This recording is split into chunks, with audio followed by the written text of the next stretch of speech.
Bom dia a todos. Bem-vindos à conferência de resultados do quarto trimestre e do ano de 2024 do Banco ABC Brasil. Eu sou Ricardo Moura, diretor de Relações com Investidores, M&A Proprietário e Estratégia. Como sempre, vamos começar a apresentação com os resultados do período com o nosso CEO Sérgio Lulia. Após a apresentação, teremos o nosso tradicional momento de perguntas e respostas. Se você está assistindo a transmissão via Zoom e gostaria de acompanhar em inglês, é só clicar no botão de tradução à direita da sua tela. Todo o conteúdo, inclusive a apresentação, estão disponíveis no nosso site de RI. Para acompanhar melhor a apresentação, a sugestão é que baixem o conteúdo no QR Code, que também está na sua tela. Gostaria então de passar agora a palavra para o Sérgio, que vai dar prosseguimento à apresentação. Muito obrigado. Obrigado, Ricardo. Bom dia a todos. É um prazer estar aqui com vocês para a divulgação dos resultados do ano de 2024 do ABC Brasil. Bom, começamos aqui com os destaques do ano. Do ponto de vista da rentabilidade, o lucro líquido atingiu 971 milhões de reais, com um ROE de 15,7% no ano. Isso representa um crescimento mais ou menos de 14% em relação ao lucro do ano anterior. A carteira expandida atingiu 53 bilhões de reais, um crescimento de 14,6% em relação ao ano anterior, que fica praticamente no topo do nosso guidance. O grande destaque aqui foram as receitas de serviços, com crescimento de 23,5% no ano, e o banco de investimentos sozinho, um crescimento de 64% em comparação ao ano anterior. Como último destaque, trouxemos para vocês aqui a emissão de 500 milhões de reais de letras financeiras perpétuas, que foram autorizados pelo Banco Central a integrar o nosso capital nível 1 ao longo do quarto trimestre, adicionando então ao nosso capital mais ou menos 100 pontos base, deixando um capital que já era confortável num nível ainda mais confortável. A carteira de crédito expandida, como eu tinha dito, houve um crescimento de 14,6% no ano, próximo do teto do guidance de 15%, com o crescimento de 2 dígitos em todos os segmentos. Então, o CIB crescendo 11,7%, o Corporate, que é o nosso principal segmento, crescendo 16,7%, e o Middle crescendo 11,5%. No trimestre especificamente, o crescimento foi muito forte também, um crescimento de 6,3% no trimestre, com crescimento também nos 3 segmentos, mas com grande destaque no Corporate. E a partir desse crescimento, a gente termina o ano em termos de distribuição dos ativos por segmento, com o CIB representando 31% da carteira, o Corporate próximo de 60% e o Middle com 10%. A exposição setorial continua muito diversificada, é um portfólio que é protegido, nós estamos presentes em praticamente todos os setores de atividade empresarial do Brasil e os 3 principais setores continuam os mesmos. Então, o agronegócio representando 23%, a energia representando 12,5% e o setor de serviços com 7,7%. Aqui a gente traz um gráfico para vocês que já foi trazido tanto no ABCD como em apresentações anteriores e que ele reflete, de certa maneira, o esforço que a organização tem feito do ponto de vista de crescimento de receitas com clientes ao longo dos últimos 5 anos. Então, se a gente reparar aqui, partindo de 2019 até 2024, as receitas com clientes elas crescem numa taxa anual composta de 15% ao ano, sendo que as receitas com alto uso de capital, que são basicamente empréstimos e garantias prestadas, crescem numa taxa de 11% ao ano. E as receitas com baixo uso de capital, e por baixo uso de capital a gente quer dizer aquelas receitas que têm um fator de ponderação de risco inferior a 25%, crescem numa taxa composta de 24% ao ano, atingindo no ano de 2024 45% das receitas totais originadas com o cliente.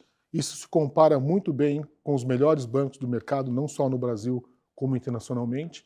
É um nível importante que a gente atinge e que a gente pretende que seja mantido ao longo dos próximos anos.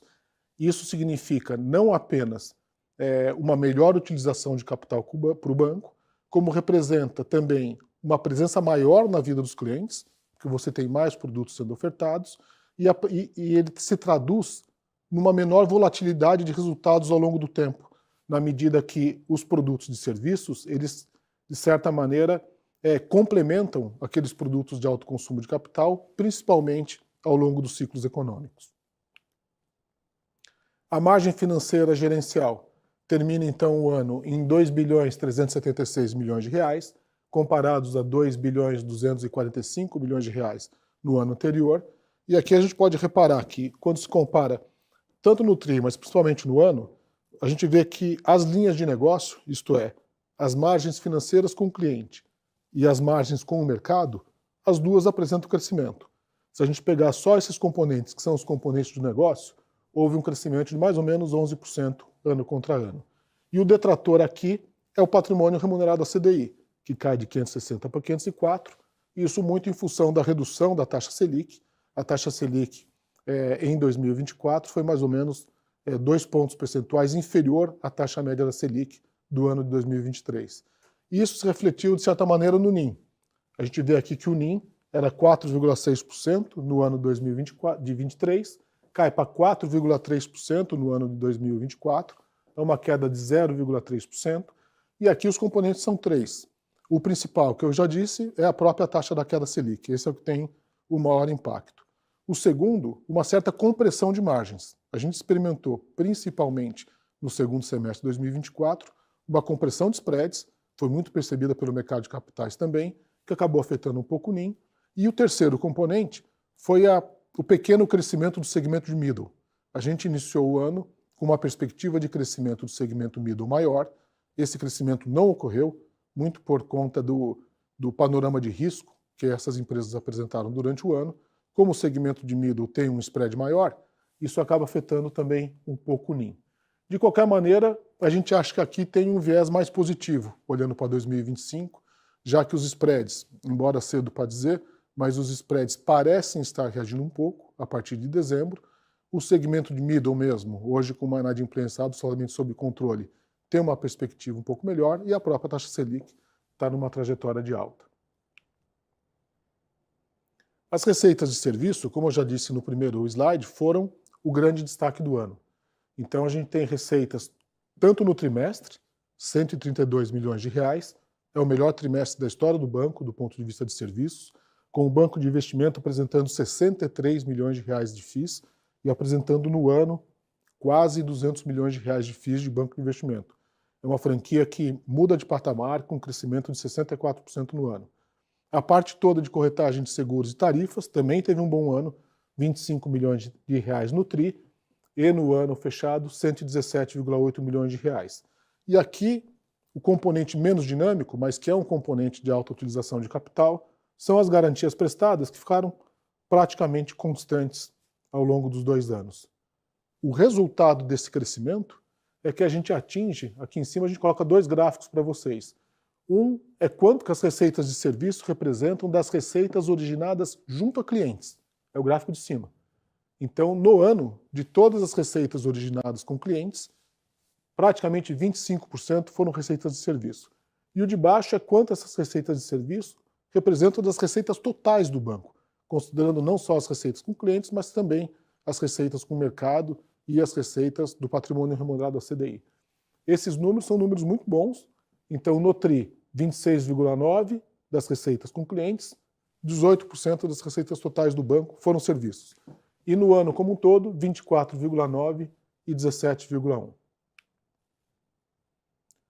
Do ponto de vista da qualidade da carteira de crédito, continuamos com uma carteira de crédito absolutamente segura, uma carteira de crédito líquida e uma carteira de crédito que nos dá conforto de entrar nesse próximo período de 2025, que pode ser mais turbulento, com uma carteira muito bem ajustada.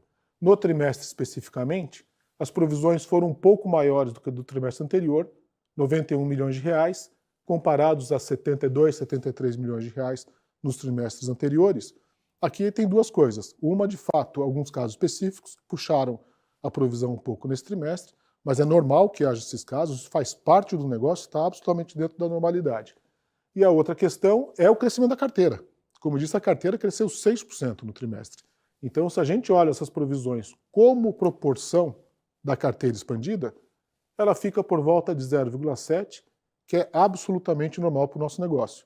A gente trabalha com um modelo de negócio onde a gente espera que essas provisões ocorram entre 0,5% a 1%. Portanto, 0,7 está no meio dessa banda e é um número que está de acordo com o modelo de negócios. As operações com atraso acima de 90 dias, o número como um todo praticamente constante, vem de 1,2 para 1,1, pequena melhora de 0,1, mas eu queria destacar aqui a grande melhora do middle. O middle apresenta agora um índice de atraso acima de 90 dias de 3,1%. É uma melhora que vem ocorrendo desde o primeiro trimestre do ano, quando ele estava em 4,7%, depois 4,3%, 4,1% e agora 3,1%. Ele atinge um patamar que é o patamar que deve ser do segmento do middle, da maneira como nós desenhamos. O segmento corporate tem um pequeno aumento de 0,7% para 1%, por conta dos casos que eu mencionei, que já estão todos devidamente provisionados. Do ponto de vista de saldo de PDD de 2,3%, muito em linha com o que o banco sempre praticou. O índice de cobertura próximo a 200% também, absolutamente confortável. Não tenho mais muitos comentários para fazer nessa página. Aqui é a evolução das despesas. Eu acho que a gente entregou um bom trabalho na parte de custos. A gente teve um crescimento de despesas por volta de 7,8%. Isso fica próximo do piso do guidance que já tinha sido revisado para baixo. As receitas cresceram 9,8%. Isso a gente chama de JOS, né? Então tem um JOS positivo de 2 pontos percentuais. As receitas crescem 2 pontos percentuais acima das despesas. Isso ao longo do tempo vai gerando um aumento de rentabilidade para o banco. E isso se reflete aqui no índice de eficiência. O índice de eficiência, que era 38,6% no ano de 2023, fecha esse ano com 37,9%, no trimestre especificamente 37,7%, portanto dentro do guidance que foi fornecido ao mercado, mais ainda a gente achando que tem um trabalho para fazer aqui, a gente espera que esse número continue evoluindo ao longo dos trimestres. Abrimos para vocês aqui a nossa captação. A captação, como eu já venho dizendo nas últimas apresentações, ela vem em níveis muito confortáveis. A gente tem visto a captação do ponto de vista de prazos, de volumes, de diversidade de instrumentos, de diversidade de depositantes, num dos seus pontos melhores que nós vimos até então. A gente tem captação junto a investidores institucionais, pessoas físicas, corporate, quer dizer, todos os tipos de fundo externo, fundo local, a taxas muito competitivas. Isto é um fator importante de competitividade para o banco e que eu acho que o banco aproveita de maneira muito eficiente.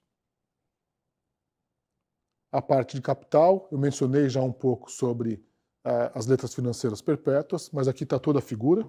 Então a gente sai do índice de Basileia de 16,1% no terceiro TRI, esse índice sobe para 16,5% ao final do quarto trimestre, apesar do aumento expressivo de ativos. Os componentes são esses. Então 0,3 pontos percentuais vindos dos lucros gerados, 1% vindo do enquadramento, então, pelo Banco Central do Brasil das letras financeiras perpétuas emitidas e uma parte disso consumido com o aumento de ativos. É um índice de Basileia muito confortável, que nos dá segurança para continuar crescendo o nosso projeto de crescimento do banco por um período longo de tempo, sem constrangimentos de capital. E, finalmente, aqui nós temos o lucro. Então, mostrando para vocês a evolução ao longo do ano. O lucro do ano passado, 851 milhões de reais. O lucro nesse ano, 971 milhões de reais. Um crescimento de 14% no comparado ano a ano. Aqui a gente olha os componentes desse lucro. A gente pode ver que nas linhas de negócio houve melhoras em praticamente todas. Então, margem com clientes aumentando 67 milhões. Margem com mercado também 120 milhões. Uma redução do patrimônio a CDI por conta da taxa da queda Selic, como eu havia mencionado. As provisões, 49 milhões de reais menores. E as receitas com serviço, o grande destaque, 90 milhões superiores ao ano anterior. Esse lucro é um lucro consistente, é um lucro robusto, porém ainda aquém do que a gente acha que é o potencial do banco e do que a gente espera entregar em exercícios futuros. Aqui eu trago para vocês um pouco o guidance de 2024, a prestação de contas. Esse é um guidance, alguns foram revisados ao longo do período, outros não. Do ponto de vista da carteira de crédito expandida, então um crescimento de 14,6%, muito próximo do topo, de 10% a 15%. O segmento middle, 11,5%. Aqui, muito dentro do target, um pouco mais para a banda inferior. Como eu disse, o segmento ao longo do ano com um cenário de risco que não nos agradava muito. Isso foi melhorando ao longo do ano. Começamos o ano com uma carteira muito adequada. Temos que ver agora essa questão dos impactos da taxa Selic aumentando sobre esse segmento de empresas, mas estamos preparados para crescer. As despesas, 7,8%, próximo do piso, como já havia mencionado, e o índice de eficiência dentro do guidance, próximo do topo, ainda com espaço de melhora para os próximos anos. E, finalmente, o guidance de 2025. Aqui nós estamos sendo um pouco mais conservadores no crescimento da carteira em relação aos guidances anteriores. Estamos botando um crescimento de carteira de 7% a 12%, um crescimento de despesas de 6% a 11%, o índice de eficiência, o guidance mantido. A nossa busca vai ser, claro, de trazê-lo para próximo do 36%. Essa cautela eu acho que se justifica pelo cenário macroeconômico que o Brasil está enfrentando. Nós estamos vendo um aumento de taxas de juros pelo Banco Central, tem-se a expectativa de a economia cresça menos ao longo desse ano. Isso nos leva a ter um conservadorismo um pouco maior nos guidances fornecidos. Porém, nós temos um banco hoje que é um banco que está muito na mão. É um banco que está preparado para se adaptar a movimentos macroeconômicos com uma velocidade muito grande. Então, você pega um cenário como o do início de 24, onde se apontava para um crescimento do país maior, uma diminuição das taxas de juros, provavelmente uma diminuição de spreads, que acabou acontecendo. Nós estamos preparados para acelerar e a gente acelera com uma velocidade muito grande. Por outro lado, hoje nós vemos um cenário diferente, um cenário de aumento de taxa de juros, uma perspectiva de crescimento um pouco menor. Isso nos leva a ter um pouco mais de cautela, cautela essa que pode ser reavaliada a qualquer momento. Agora, o importante é dizer que nós temos um banco que está preparado para servir seus clientes em ambos os cenários e está preparado para trazer retornos consistentes aos acionistas também em ambos os cenários. Então era isso que eu queria dizer para vocês. Retorno então agora para o Ricardo para a nossa sessão de perguntas e respostas. Obrigado. Obrigado, Sérgio, por trazer o panorama dos resultados do banco nesse quarto trimestre e ano de 2024. Agradeço também a todos que estão acompanhando a transmissão. Vamos agora abrir a participação de vocês para a nossa sessão de perguntas e respostas.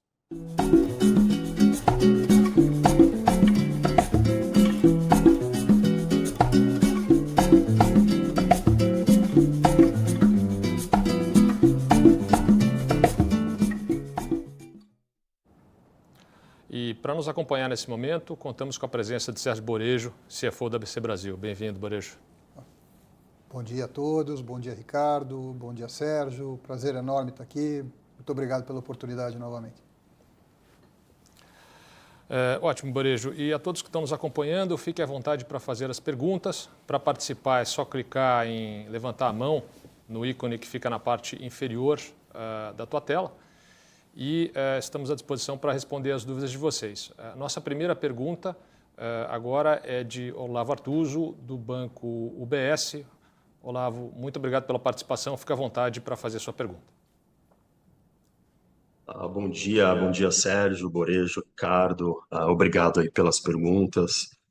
A primeira delas é sobre o guidance desse ano, que eu entendo diversas imperfeições aqui na minha continha, mas se a gente tomar o ponto médio para a carteira expandida e aplicar aí a mesma proporção de 2024 da receita total sobre essa carteira, e também tomar o ponto médio do índice de eficiência e considerar aí um cost of risk flat ano contra ano e usar aí o tax rate de 32%, que é bem próximo aí do histórico, eu estou chegando aqui num lucro líquido para esse ano de 1.125 bilhões, mais ou menos, que seria um crescimento de 15%, 16% para esse ano.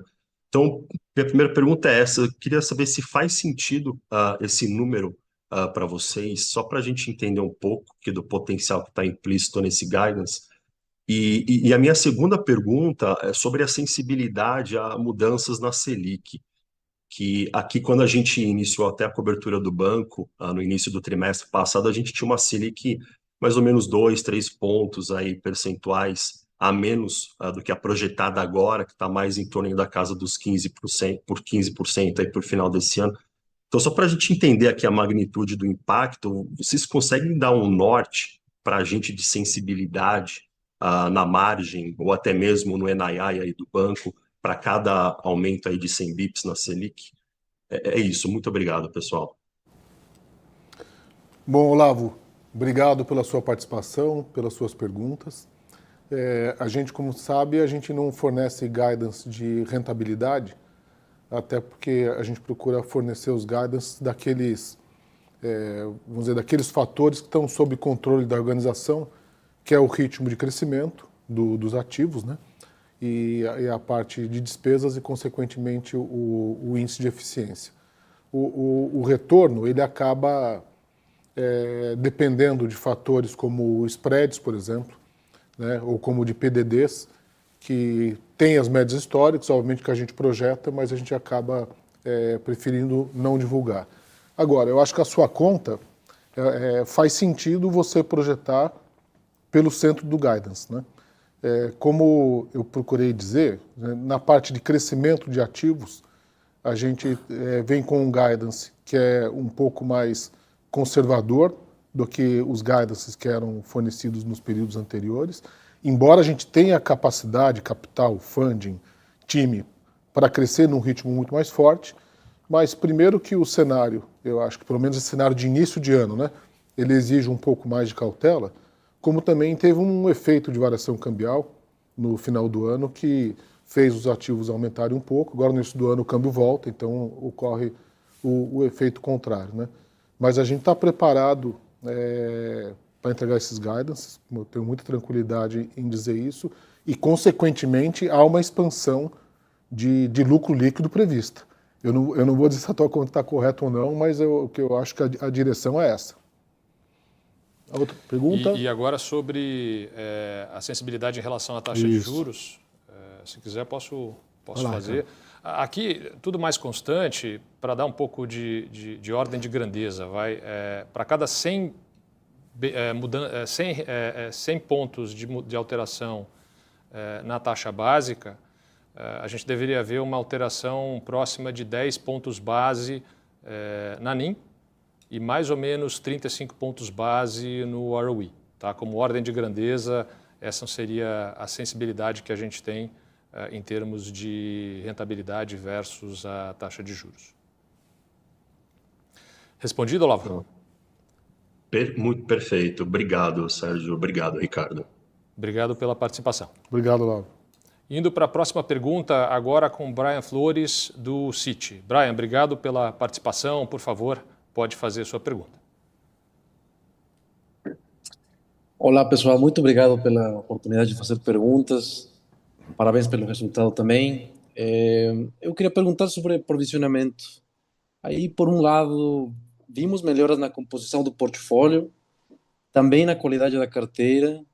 Aí, só que do outro lado também vemos um aumento no provisionamento. Então, só para entender um pouquinho melhor, como que deveríamos pensar no custo de crédito em 2025 e talvez para frente, né? Porque nesse nível que a gente está vendo, Borejo, e Ricardo também, você falou um pouquinho que no trimestre tiveram alguns casos específicos, mas também a gente deveria entender que esse nível de custo de crédito é o recorrente daqui para frente, um pouquinho mais elevado, só para entender a dinâmica daqui para frente. Muito obrigado. Bom, Brian, obrigado pela sua participação. Essa é uma pergunta que, vamos dizer, obviamente tem um componente grande de expectativas, né? Porque a gente sempre tem uma política de provisionar muito tempestivamente. Quer dizer, se a gente percebe qualquer tipo de estresse ou de deterioração na situação financeira dos nossos clientes, há uma proatividade em provisionar e muitas vezes acontecem movimentos, muitas vezes não, praticamente todas as vezes, acontecem movimentos onde a provisão aumenta antes, não há, por enquanto, atrasos e no futuro acaba vindo algum atraso por conta de créditos que a gente tinha identificado a pior e já tinha provisionado, né? A carteira, ela está muito saudável. Então, casos específicos sempre existem, né? Hoje é um banco que tem 5 mil clientes, Então, diferente do passado, onde eram algumas centenas de clientes, são milhares de clientes, é esperado que haja algumas perdas. Olhando para o ano, embora a carteira esteja muito saudável, e pegando a nossa experiência pregressa, né, uma taxa de juros que vai a 15%, ela afeta uma série de companhias. A gente tem visto as companhias brasileiras, ao longo dos últimos anos, passando por uma melhora no seu perfil de endividamento, que foi muito sensível, principalmente pela exposição maior ao mercado de capitais, né? Então, emitindo debêntures de infra, emitindo CRAs, CRIs, os próprios FIAGos, comprando muita coisa. A gente percebe que hoje as empresas têm um perfil de vencimento de dívida mais espaçado no tempo, o que dá a elas um conforto. Por outro lado, o custo, muitas vezes elas estão expostas ao CDI mesmo. Então, quando o CDI vai a 15%, no resultado, essas empresas sofrem. Isso indica uma cautela maior. Agora, como eu disse durante a apresentação do resultado, né, a gente trabalha historicamente entre meio e 1. Hoje, nesse TRI, o último TRI foi por volta de 0,7. Eu acho que esse é um visto de hoje, esse nível de, vamos dizer, 0,6, 0,7, 0,8, é um nível que parece ser um nível adequado para um ano como esse, onde a alta da taxa de juros e, consequentemente, a retração da atividade econômica pode impactar um número de companhias, embora ainda hoje não se veja isso no portfólio. Perfeito, super claro. Obrigado, Brian. Passando para a próxima pergunta, Pedro Leduc, do Banco Itaú. Pedro, obrigado pela participação. Por favor, pode fazer a sua pergunta.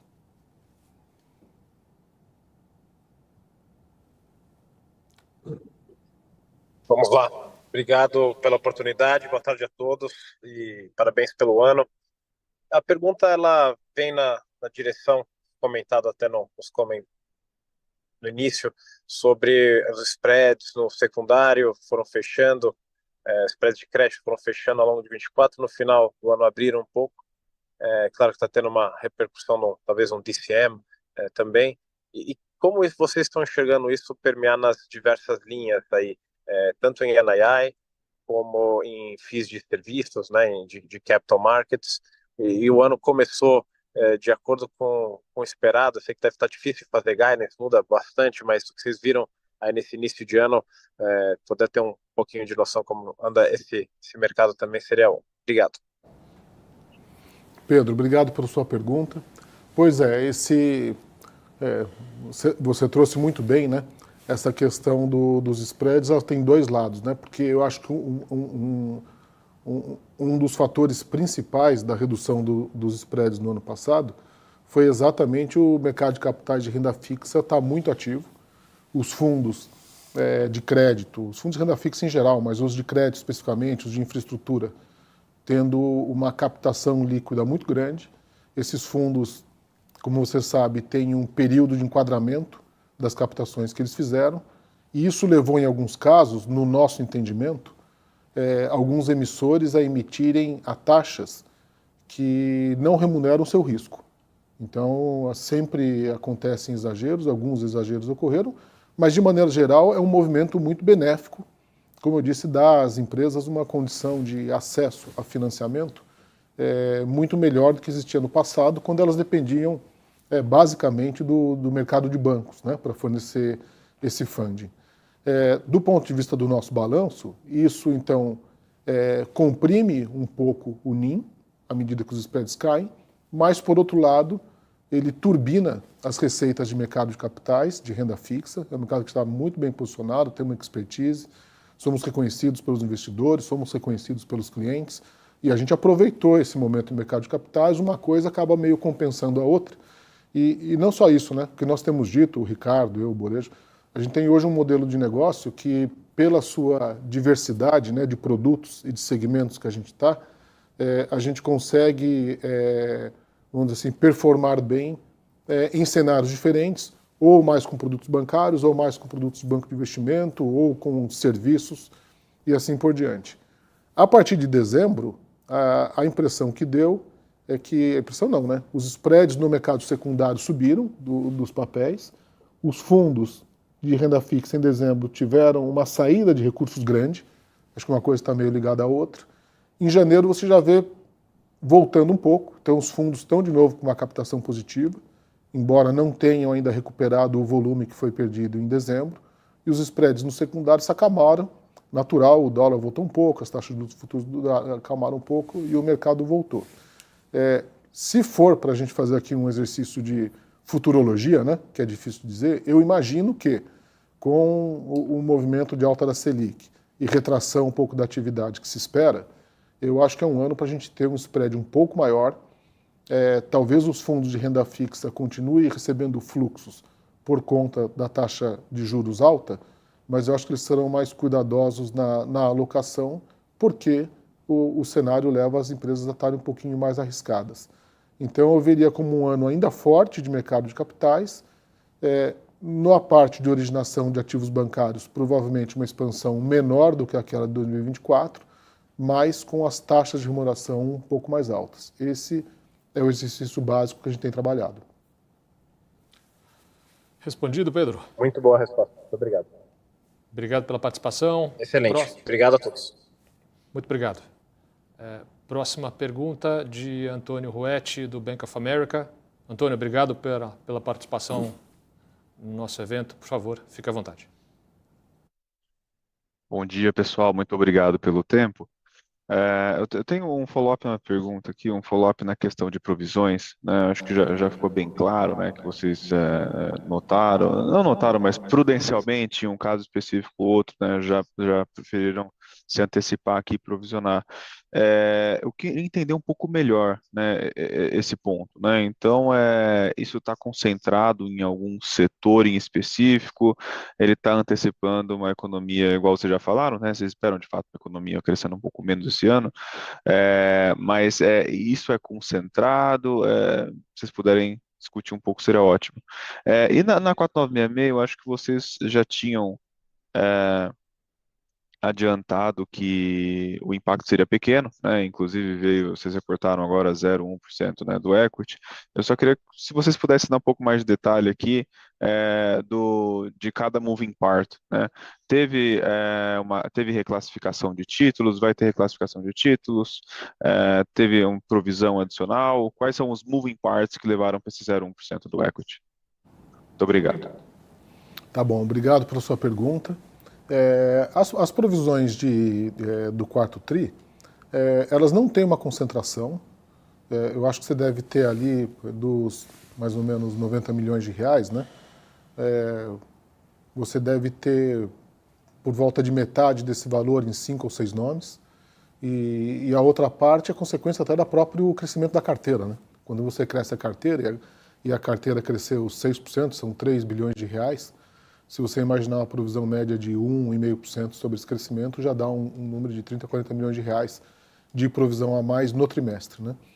Então, não há concentração, é muito parte do negócio mesmo, vamos dizer, é a nossa vida, é o nosso dia a dia.